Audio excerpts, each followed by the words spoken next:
Hey guys, how's it going? It's Andy from Magoo Investing. Happy Wednesday.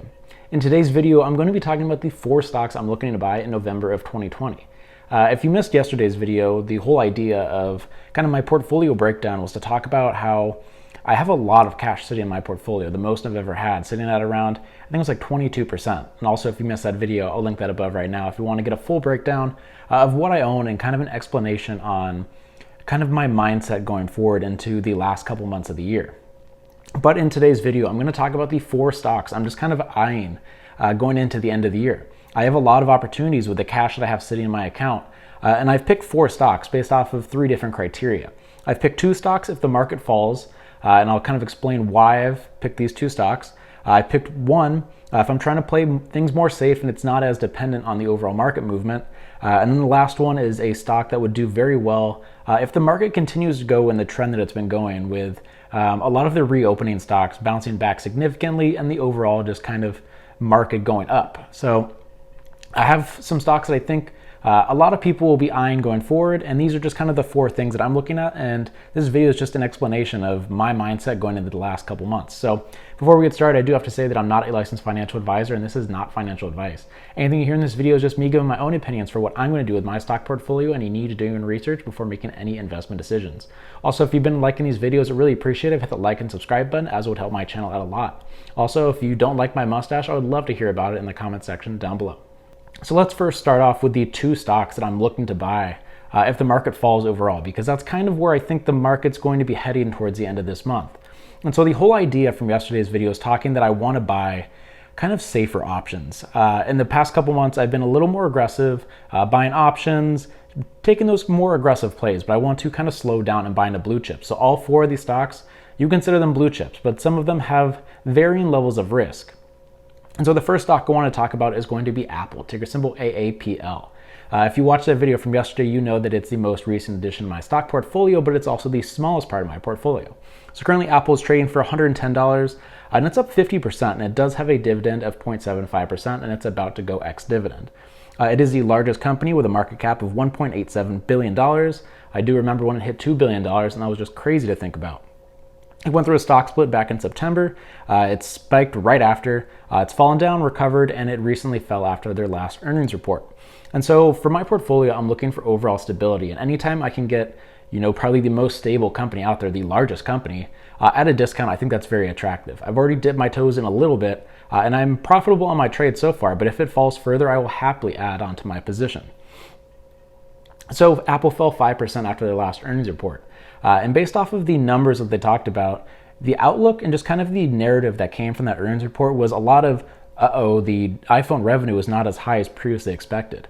But when I looked at that, I saw a short-term negative and a long-term positive. Some of the things that I saw was a lot of the headlines saying iPhone revenue dropped. This is a problem. The way I saw it is there were more headlines talking about how all other sections of their business exceeded expectations. My only other gripe that I've ever had with Apple is that they're too reliant on their iPhone sales being between 50 and 60% of their overall revenue in any given quarter. And so the fact that all of these other sections of their business, whether it be wearables, iPad, Mac, services, all beat expectations, yeah, it's not great that iPhones are not doing as well as they have in the past, but the fact that the rest of their business is catching up gives me a safer feeling with the company, and it becomes a more well-run and balanced business. That's why I love Microsoft so much, because their main 3 sections each make up 33% of their revenue, which is just beautiful to look at. So I thought that this was a very positive going forward. And just because iPhone sales are down now, I expect them to bounce back in the future. I think it's very dependent on how the end of the pandemic goes, if we go into a recession, because consumer spending is something to watch, and these new iPhones are not cheap. And so Apple is going to be my number 1 stock I'm targeting because it's the largest company in the US. I think it's a fantastic opportunity if it falls further, and it'll be the first thing that I'm going to be adding to my portfolio if that does happen. The next stock I would be looking to kind of add to, it's something that I already own, is going to be Nike, ticker symbol NKE. And so currently Nike is trading for $123, and it's up 22% on the year with a dividend of 0.8%. Nike is already part of my portfolio. I think it's around 9% at this point. And it's done very well. I think it's my best performing long-term investment at this point. And so Nike is looking super attractive right now. They've had some very great earnings reports that gives me a lot of confidence going into the holiday season. So if the market falls, I will happily buy this at a cheaper price. And it's not going to be lower in my average price, but I'm going to be adding more shares for when it does bounce back. So the next earnings report won't happen until December. But as I mentioned, their last earnings report looked really solid. The stock jumped 13%, mainly off of their online sales jumping 82%. And so with a lot of these physical retail stocks, I worry that consumers won't be making a switch to the online shopping aspects of their business. And so if we have another shutdown and stores have to close, the fact that the customers have shown that they will go and purchase things from their online sources makes me feel very confident going into the holiday season. And so Nike is one of those companies that the brand loyalty is so high. I was driving through downtown Portland a couple days ago, drove past a Nike store, and there was a line out the door. So brand loyalty is super high right there. And going into the end of the year, I expect there to be a very nice beat across the board going into the holiday season. So I feel very good about that going forward. And that boost from the digital sales gives me all the confidence in the world if I can buy this at a discount. So that's going to be my number 2 stock I'm going to look at if the stock market does fall further. Number 3 is going to be a stock that I'm looking at if I want to place things safe. This is something that isn't really dependent on the overall stock market. It could go up, could go down, don't really care that much. And that stock is going to be PepsiCo, ticker symbol PEP. And so currently PepsiCo is trading for $137 and it's completely flat on the year. And the reason it doesn't really matter if it goes up or down is because it has a very nice dividend of 2.8%, and they have 48 straight years of dividend growth. So this is one of the top dividend stocks out there. I've talked recently how I do think that Pepsi is a better opportunity for my portfolio than something like a Coca-Cola, ticker symbol KO. And mainly the whole premise of that idea is that PepsiCo has such a diverse product line compared to Coca-Cola that's very dependent on beverage sales. When you look at the different brands that PepsiCo owns at this point, they have 23 brands that have more than $1 billion in annual sales. And so these include a lot of the beverage companies you would associate with PepsiCo.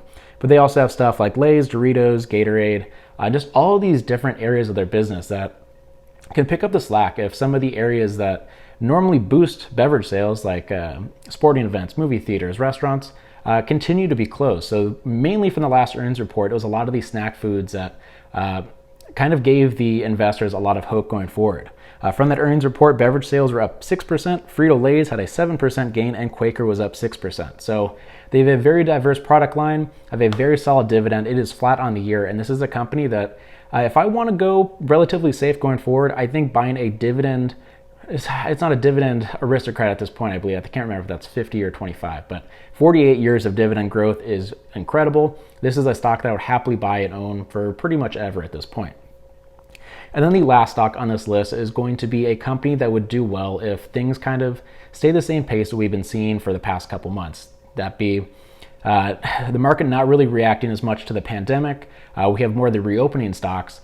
And that's why I bought into stuff like Planet Fitness and Southwest. And so this last stock is going to be Disney, ticker symbol DIS.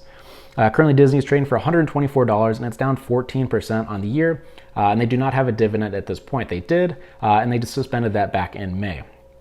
So Disney is going to be my top pick if kind of the market just continues to chug along. It is down on the year, and there aren't many blue chip stocks that you can pinpoint that are down on the year at this point. A lot of the major tech stocks, as I mentioned, Nike's up 22%, Apple's up 50%, and you look across the board for the tech stocks, and they're pretty much all green at this point. The last earnings report looked kind of rough if you kind of dug into it. The reopening process has helped them a bit, but some of their major revenue sources coming from their parks and cruises aren't open at this point. They saw a $3.5 billion drop in their operating income, mainly from the parks being closed and the rest of the results of the pandemic. When I looked at revenue, I was kind of surprised to see the breakdown. The fact that media makes up 50% of their revenue and 83% of their operating income. So while the parks being shut down and the other area, the parks, the cruises, stuff like that, seems like a big deal, it's not as big of a hit to the company as I was kind of expecting.